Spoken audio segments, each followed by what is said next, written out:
Областна дирекция на МВР Стара Загора спечели отборната надпревара на провелия се днес пистолетен турнир в чест на празника на града. В индивидуалното класиране при мъжете първи завърши Симеон Димчев, а при жените Стайка Иванова. 32 участника и 9 отбора се включиха на провелото се днес състезание по стрелба с огнестрелно оръжие на стрелбището в квартал Лозенец. Участниците премериха сили в 3 дисциплини. Най-добрите 8 от първите 2 добиха право да участват и в своеобразен финал за определяне на победителя. Финалистите отстрелваха 5 хартиени мишени на разстояние 7 метра и 3 метални мишени на разстояние 12 метра. В индивидуалното класиране при мъжете най-добре се представи Симеон Димчев, който се състезава от името на главна дирекция Криминална полиция.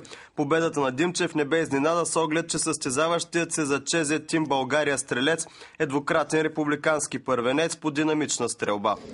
Винаги, когато участва човек на състезание, участва за да даде най-доброто от себе си. Винаги се стреми към първото място и аз така правя винаги. Иначе за конкуренцията, да, имаше доста сериозни стрелци тук, хора, които познавам, нови, които за пръв път виждам, добри състезатели. Кое от трите упражнения ви допадаше най-много? Аз по принцип съм състезател по динамична стрелба на IPSC. Съответно финала ми хареса най-много, защото беше най-близо до това, което обичам да правя. Но като всеки стрелец, който се занимава с динамична стрелба, всеки е започнал с прецизна. Така че това е основата на стрелбата. В никакъв случай не мога да кажа, че ми е било по-малко приятно. Напротив.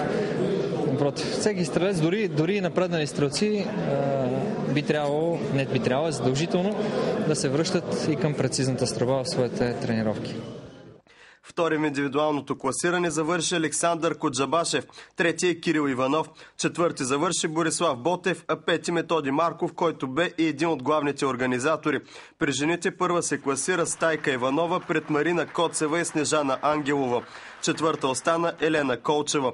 В отборното класиране първи се нареди тимът на ОД на МВР Стара Загора, втори остана съставът на Център бойна подготовка и спорт, а трети клуб по динамична стрелба Алфа. На награждаването присъства и заместник директорът на ОД на МВР Стара Загора Стоян Колев. Надпреварата се организира от клуб Ронин, ОД на МВР и община Стара Загора.